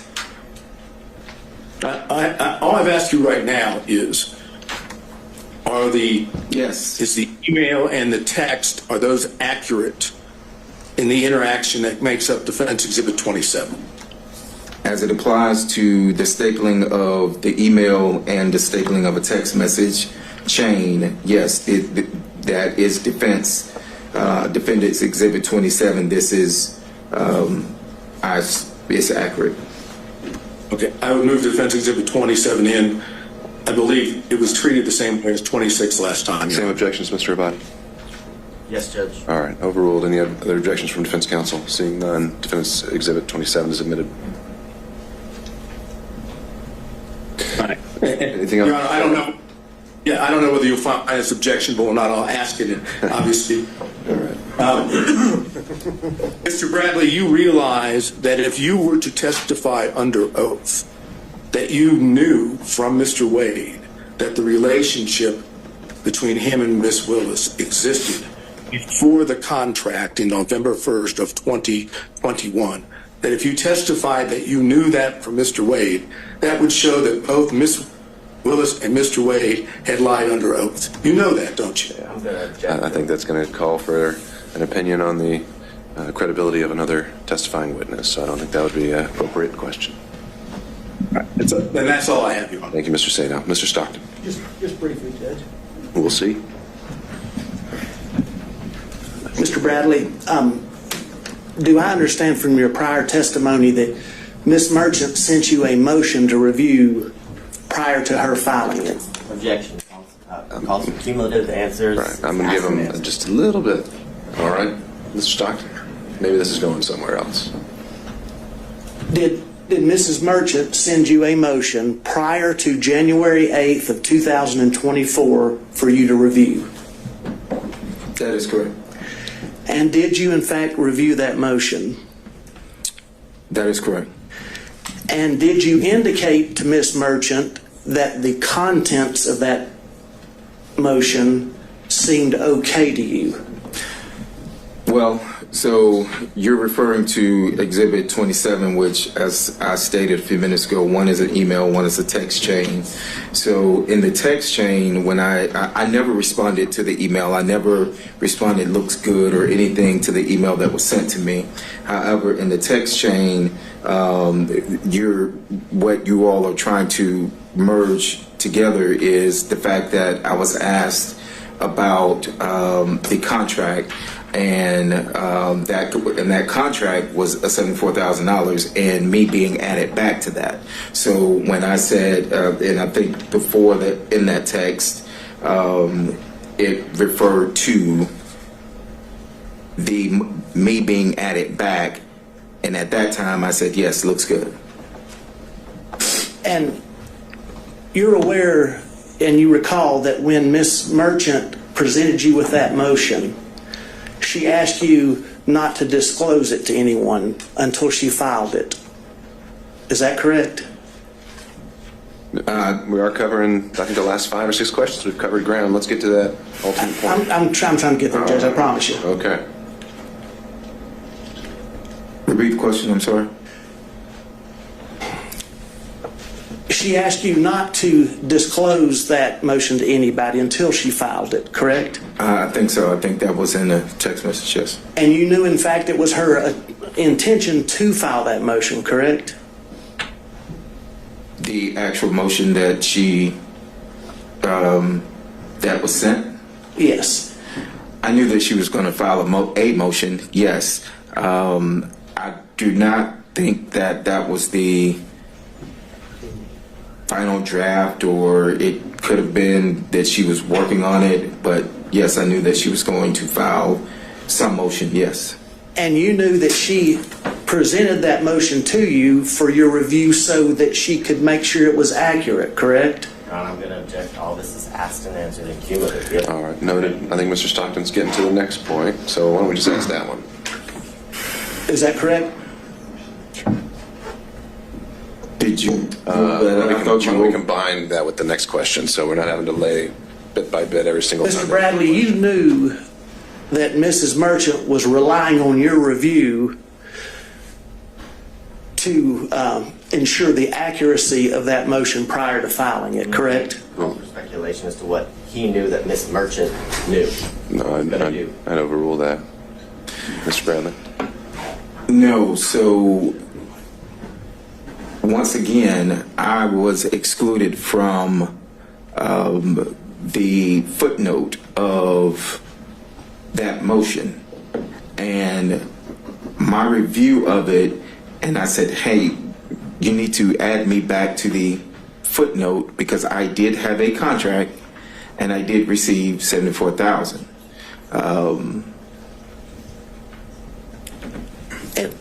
If I may help you out, let's talk just about that part of the motion that deals with the relationship between the District Attorney Willis and Mr. Wade.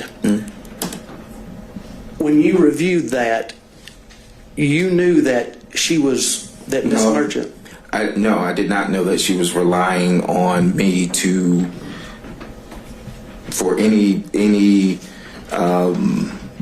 relying on me for any accuracy other than what was put in there about the $74,000.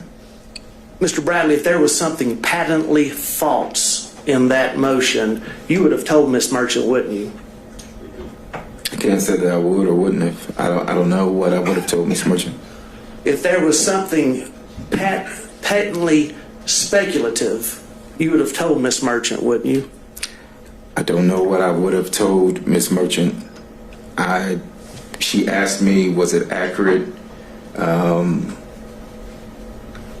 We were discussing the $74,000 that was left out. Again, if I may direct you just to that portion dealing with the relationship between Mrs. Willis and Mr. Wade. You didn't tell her that there was anything patently false in that because you didn't see anything patently false in that motion as it relates to the relationship.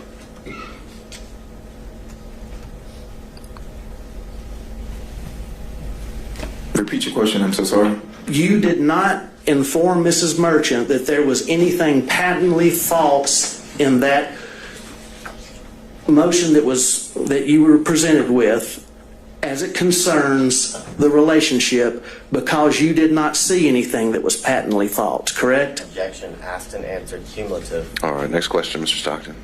Sustained. And you didn't see anything that was speculative in there either, did you? Asked and answered, cumulative. I know, sustained, Mr. Stockton. I just want to ask you one more question. I'm coming at from the other way that Mr. Sadow did. Did anybody from the district attorney's office or any witnesses in this case contact you about Ms. Merchant's motion from January the 8th of 2004 until today? Did anyone contact me about her motion? Yes, from the district attorney's office or any witnesses or anybody else involved with the case besides the defense? Other than the call the only personal call that I had was with Gabe Banks. I never spoke to anyone else, and to my knowledge, he's not a part of this, so. That's all I got, Judge. Thank you, Mr. Stockton. Mr. Durham, if you're still with us. No question, John. Thank you, sir. Mr. McDougall.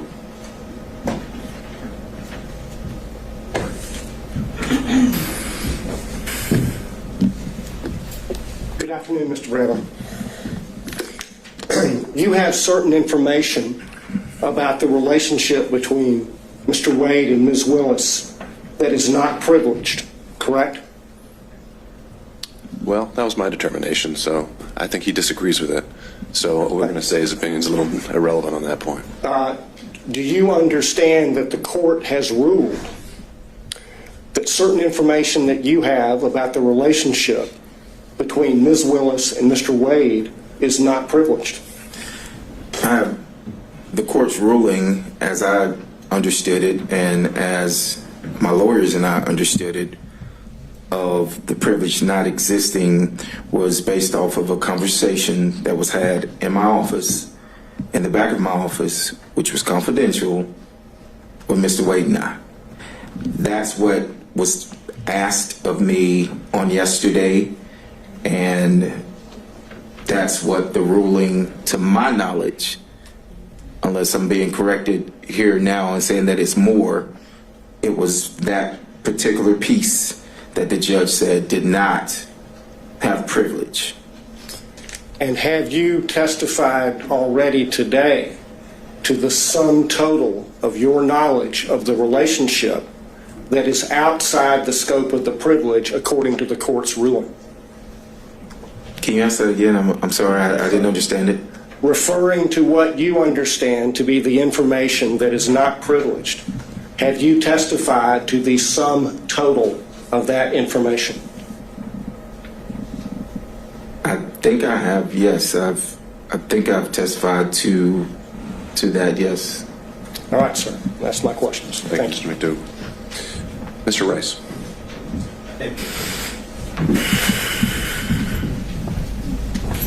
Mr. Bradley, at least as of February 15th, when you first testified, you said that you still considered yourself a I think I said that, yes. I think I did, yes. And you've been friends with Mr. Wade for over 10 years, correct? That would have been fairly accurate, yes. And you recall communicating with Ms. Merchant about this case and about Mr. Wade and Ms. Willis's relationship, correct? I'm going to object as to past and answered and cumulative by all 3 of the previous. Sure. We don't have to lay that foundation. Why don't we combine it with the next question where you've got a new point to make? Mr. Bradley, when you communicated with Ms. Merchant, did you tell her any lies about Mr. Wade and Ms. Willis's relationship?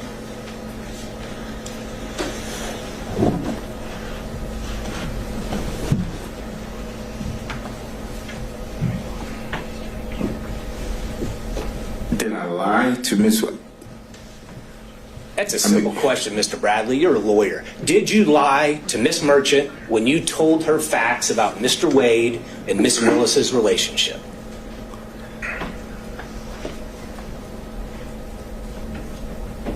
Not that I recall. I don't recall. I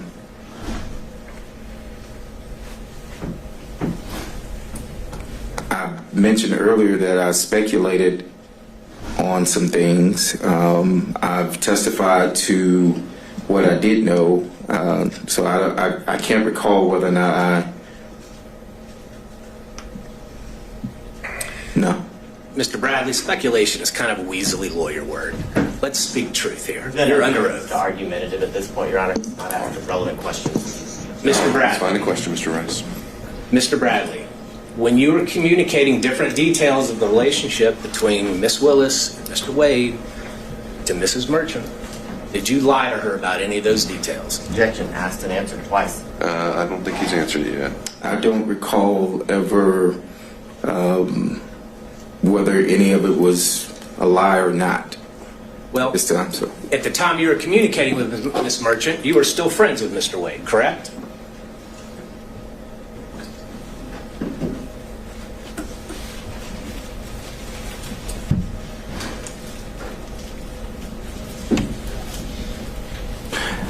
Yes.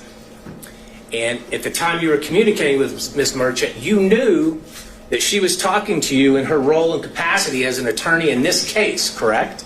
Correct. And you knew that she was going to use that information to somehow benefit and file a motion benefit her client, correct? I did not know that. Okay. So I did not, well, I'm sorry. So as an attorney yourself, you are testifying here under oath that you had no idea what Miss Merchant was going to do with all the details that you were giving her about Wade and Willis's relationship. So at the time, no, I did not. I knew that Miss Merchant was gathering information. That is correct. Okay. And did you lie to her when you told her that the relationship began before 2020? I don't think we need to drill into specifics. He's covered it at a high level. I don't think we're going to get much out of this. Mr. Bradley, isn't it true the only thing that has really changed? Well, when you were speaking to Miss Merchant, whether by text or by telephone, you never said to her that I don't remember or that I'm speculating, correct? I don't recall. Well, you've looked through a whole lot of text messages. Do you remember ever seeing any communication from you that said, I don't remember?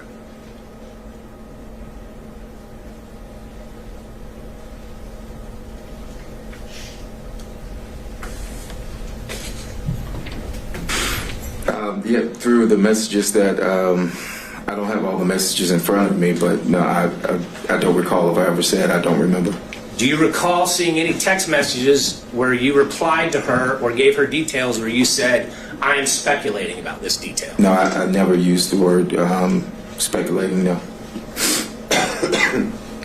And the only thing that's changed between then and now is that phone call from Nathan Wade's friend, Gabe Banks, correct? No, well, Gabe was my friend, and I actually stated that the first day that I was here was that I've known Gabe for a few years, and that we are fraternity brothers. And so I never said that that anything changed behind Gabe Banks. So you never told Miss Merchant that you were worried that they were threatening you? Objection. Asked and answered when he was asked this on February 16th and today. Mr. Rice, we've covered this. And just to be clear, you didn't attend college with Mr. Banks, did you? I did not attend college with Mr. Banks. When you referred to him as your fraternity brother, y'all just both happened to have pledged the same fraternity, different colleges, different chapters. Well, that's what we consider fraternity brothers, yes, sir. And as a normal course of your relationships with your friends, do you pass on lies about your friends?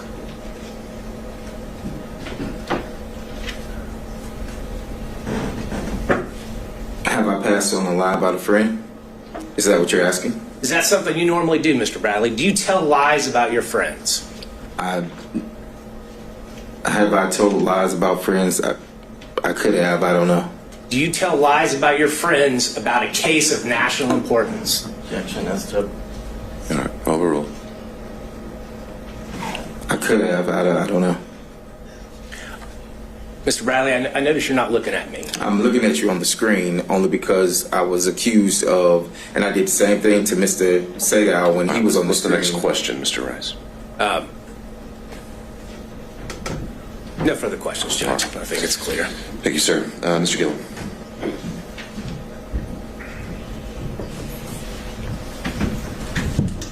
Good afternoon, Mr. Radley. A few questions. A lot of folks have taken up the questions that I wanted to ask, but I've got a few left here. We'll see. We'll see. You said Mr. Radley, you said you didn't know what Ms. Merchant was going to be doing with the motion that she sent you. You remember that testimony a few minutes ago? I think I said I didn't know that. I knew that she was gathering information, yes. Well, let's look at the title of the motion that she sent you.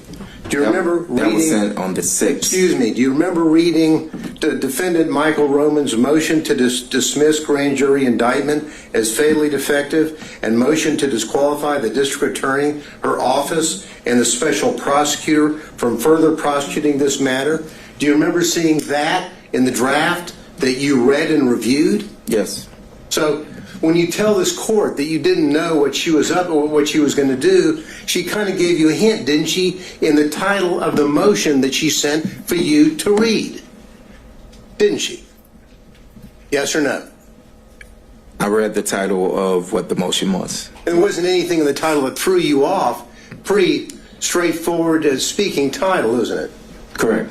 So you knew that what she wanted was information from you so that she could then file a motion to dismiss the grand jury indictment, to motion to disqualify the district attorney and her office and the special prosecutor from further prosecuting the matter, right? I'm going to object to speculation.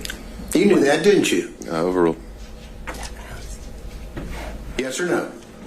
When she sent that motion, yes. Okay. And you knew that the special prosecutor that to whom she was referring in that motion was Mr. Wade, correct?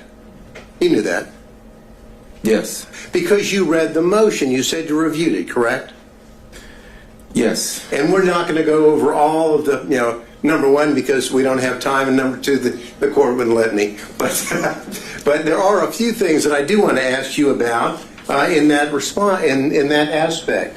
Now, in that motion that you said you reviewed, on page 6 of that motion, well, on page 5 it starts off with, how do we know this? And there's a question mark. All right. Yeah, Mr. Gillen, I can appreciate what you're doing. I think that's something you can do at argument. He's said as a whole that he got the motion, and he's had his response as to his opinion of how he handled it. I don't see, again, this really being necessary to go through it line by line of what. Well, a little indulgence, Your Honor. I'm not going to go. This isn't going to be a 40-minute death march through the motion. I would like to ask about a few bullet points that capture under this, and then I'll move on. But I would ask the court's indulgence in that respect. Again, I think we've covered it, and I think that you'll be able to argue that this was in that motion and that he had a chance to review it, and he never objected to anything in there or raised it. So that's a problem, and always ending up last. It very much is. And next time I'll reshuffle the order. Well, we did earlier with Mr. Wade, and then I hear you. That was kind enough, and then the court said we had to go. I need to draw straws next time. There we go. I'll go with that. All right. Anything Thank else? you, Ron. That's all I have. Okay. We had Mr. Kucherov potentially still on Zoom. Yes, Your Honor, and I have just a few questions. All right. Could we add a spotlight to Mr. Kucherov? I'll let you know when we're able to proceed.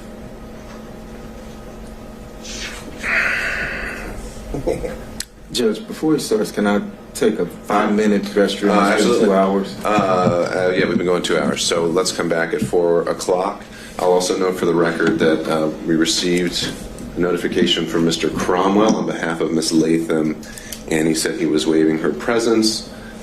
And I don't know if he later decided to join us by Zoom, but I don't think he was electing to log in. So after Mr. Kucherov, just in terms of timing, Mr. Abadi, do you have any expectation of how long your, if any, questioning would last? I don't imagine my questioning will be very long. Okay, well, let's get back in at 4 o'clock. Mr. Bradley, you can just step out to the jury room.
still with us? I am, Your Honor. All right, then let's go back on the record. We have Mr. Bradley here, and everyone else is here as well. You may proceed. Mr. Bradley, did you use any documents to prepare for your testimony today? No, I did not. The last time you spoke with Gabe Banks? The day that I don't have the date, but it was the date of whenever the phone call happened. And you know his wife, Kyra Banks, works for the DA's office, right? Yes, correct. When was the last time you spoke to Mr. Wade? I haven't spoken to Mr. Wade personally in a year, 2 years actually, when I left the firm. Miss Willis?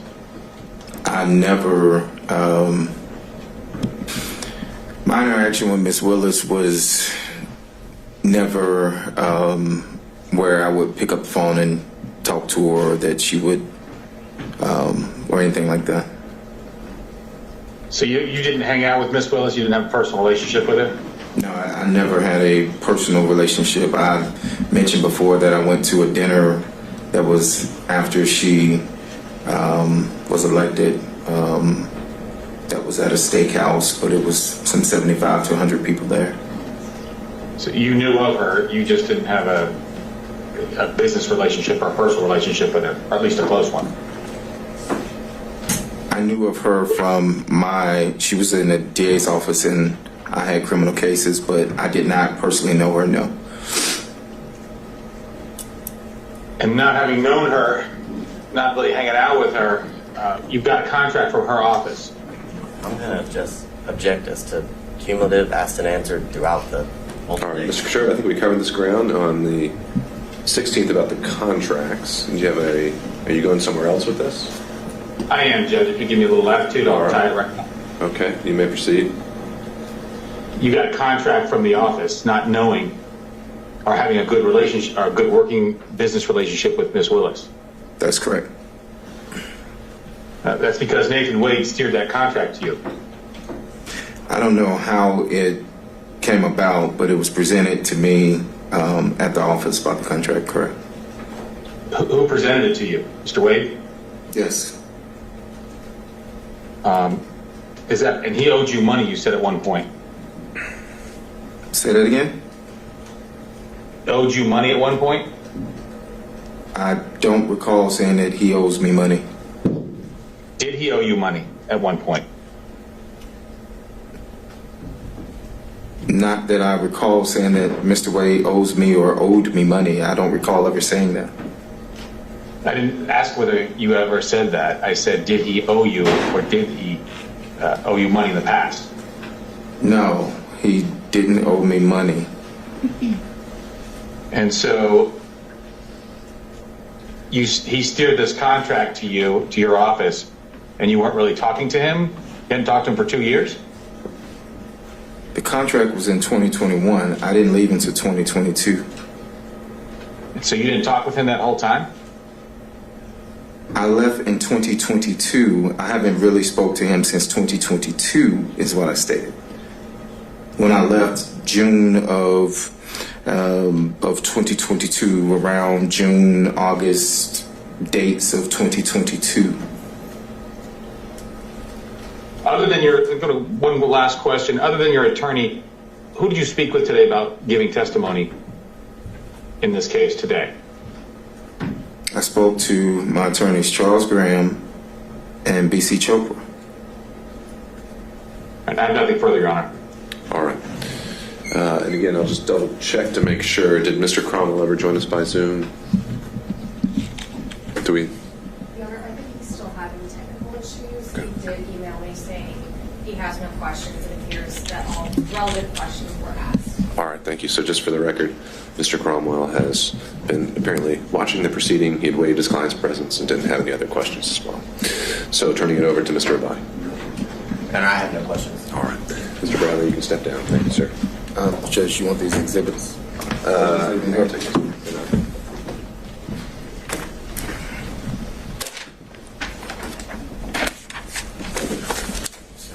Remember, excuse you. I have a follow-up based on some questions. And it's just about the text. And what, just by way of proffer, what about the text? Just to admit, so when other people asked about the text, some of them weren't in the record today, so I organized them. They're the ones that have been talked about today, so I just organized them. I just wanted, for a point of reference, to have them. Okay. And do we need Mr. Bradley for that? I don't believe so, but Have you marked them? yes. Have you showed them to the state? I gave a copy to the state, but so these Mr. are. Bradley, just hang on just for 1 second, just to make sure. Well, I'll give you all of them. So. Admitting all of them? No, but you can. The entire packet if you want. And I'll send it to you. And while he's looking at that, Mr. Bradley handed me Defense Exhibit 23, 24, 25. Judge, I didn't realize that they were This- in my folder. Oh, is that from the hearing? Yeah. From on Friday. All right, well, thanks for returning those. The reason I presented is because Let me make sure. because of your objections, front part and the back part of this. So you have Okay, so I've got 23, 24, 25. Anything else in your binder? No. Good. Okay, and have we come to any conclusions on, what, I'm sorry, how did you mark it? I marked it, I think we're up to 39. Surprisingly, the state of All right, Defense Exhibit 39 is tendered and admitted without objection. Well, no. I'm sorry. Oh, Your okay. text messages that weren't referenced today with, are confronted with Okay. as it relates to Mr. Bradley. So these are additional text messages, Ms. Merchant? No, so what I did was they objected that they weren't complete because like the first part of the text wasn't there. It was just like, oh, there was something before that was said. So what I did was I spent this whole time trying to line them up so that I had the beginning of the text, the middle, based on their objection. They have all the text. They can admit all of them if they want them complete. All right. How about, I'll just do this. Just, I understand the desire just to have the complete text chain just for purposes of completing the record. I think that there's no point in having him sit here and authenticate every single one of them. So I'm willing to admit it as a court's exhibit. And only the exhibits, though, that have been previously tendered or referenced in testimony would be ones that actually are relied on for making any findings. But just so it's on the record, we have the complete text chain, should that ever be an issue for some reason. Any thoughts about that, Mr. Abadi? My only thoughts are this is not the complete text chain. I was able to briefly look at Ms. Merchant's phone when she allowed us to have it for a couple of seconds, minutes, and there are text messages I know that I saw that are not in what is purported to be State Exhibit 39. Okay. All right. Ms. Merchant, what about that? I let them take screenshots of the ones that they thought weren't there, and he sent them to himself on my phone. I have also offered to hook my phone up to whatever it is. My phone's an iPhone. His is an Android. I can't download like you could in a normal text. I told them if they had a system to get all of my texts, they could have every single one of them. We can definitely do that. Your Honor, if I may. Yeah, Mr. Rice. The texts that she's submitting now and tendering into evidence, they are specific parts of the conversation.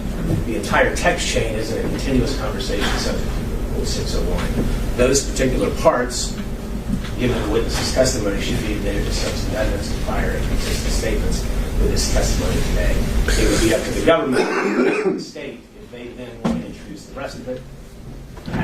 Yeah. Sure. I think that's a fair point that if he had been confronted with a particular text, that could have been the opportunity to admit it as a prior and consistent statement for impeachment. And some of them were. But apparently some of them were not. I'm taking those out. So I'm taking out the ones that they said he wasn't confronted with, and I'm just going to admit the ones that he was confronted with. And that's fine. It just makes it more confusing, but it's fine. All right. So we have a newly marked, newly compiled 39. Let's see what the state thinks Those of are that. the ones that I showed him on the stand. All right, regardless, if that's now what is being discussed, again, I don't see a need for Mr. Bradley to be here any longer, so I'm going to excuse him at this point. Thank you, Mr. Bradley. Judge, may we be? Of course. Take care. Yes, that's right.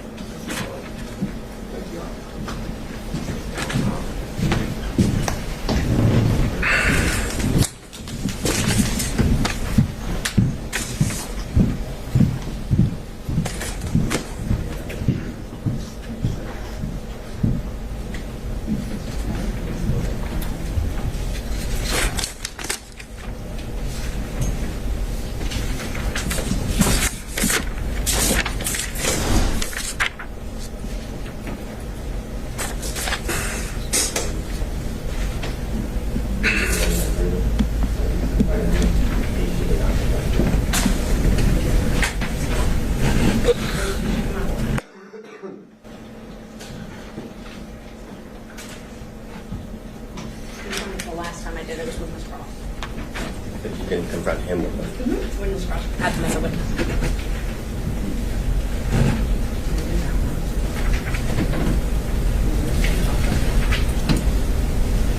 Okay, So where are we with Defense Exhibit 39? it might be helpful if you looked at them so you know what we're talking about, but I confronted him with all these. Right, I know. So, Exhibit 26, I put in so that it made sense, so you could read it. You know when you're reading a text and it's a conversation? Sure. So they're upset that they're not in order now, I guess. I don't really understand, but if you want to look at them, you can. Well, let's start from the beginning. What is the purpose of Defense Exhibit 39? These are the ones that I showed him, and that I showed him today. So there were a lot of follow-up questions on it, and so I realized, okay, well, they should just be in the record, because other people are referring to my texts, and they might as well just be in the record. And he authenticated all of them. All right. So, And Mr. Rice? And not just in the record, Judge, they should be admitted as substantive evidence because they come in as prior and consistent statements from this witness. Okay. All right. So to that end, Mr. Abadi, is there a particular text message in there you think was not authenticated? I understand you're saying, well, maybe one of them's already been admitted, so, but otherwise, just having a omnibus, here are all the relevant text messages exhibit. Is there an authentication objection? Is there any other kind of objection like that? Yes, because he didn't authenticate that all of the text messages were from him and between Ms. Merchant or the context of them. So I think that's the problem. When you don't, for example, if the state was to provide, I guess, just a specific text chain from a cell phone extraction, there would be an objection because the state would be making the determination as to what is relevant. Really, all the information should be turned over, and it's for the parties to object and Your Honor to determine which parts of the conversation are relevant or not. I don't have all of the conversation. The conversation starts in September, and then, so there's a few text messages from September, and then we jump to January. Ms. Merchant has determined that that jump in between is not relevant. That's not appropriate. It's for Your Honor to determine what's relevant and not, and I can't make an objection as to what I don't know. I can tell you what I've read. It seems as if there are definitely parts that are missing that would make certain parts of the text message she's attempting to admit that she didn't confront the witness with would be my objection. But only the relevance can only be determined if we have the full chain. So she's determined which ones are relevant. That's your job. Sure. So didn't she just try to do the full chain as an exhibit just a moment ago? No, we don't have the full chain. The full chain is text messages that begin in September and continue down. That's not contained in that entire package. They're on her phone. Okay. She'd like us to do it in extraction of just that chain. All right. Happy to do Ms. that Merchant, with the technology. and then Mr. Gillen. yeah, not a problem. And I offered that when we were here before, and I was told they didn't have that technology. But let me just go through them one by one. It might be easier. I was trying to just do it quickly all You together. can just hand them to me. So the first, Just hand them to me. I can read them. so those, and I marked them all separately. While I'm Those reading are the them, ones- Mr. Gillen, what did you have to add? Brief point, Your Honor. Apparently, Ms. Merchant has allowed the state to take screenshots of what they now contend would be the larger perspective on, and I disagree with them about the rule of completeness, but it's their job when something is admitted that if they have an objection because the context is not appropriate, they then move. The state should move the rule of completeness, the admissibility of the other emails chain that they had. So the real issue here is their failure to comply with the rule of completeness once they have the material from the last hearing that they took screenshots of. Well, isn't that what he's doing now? Because now they're being tendered?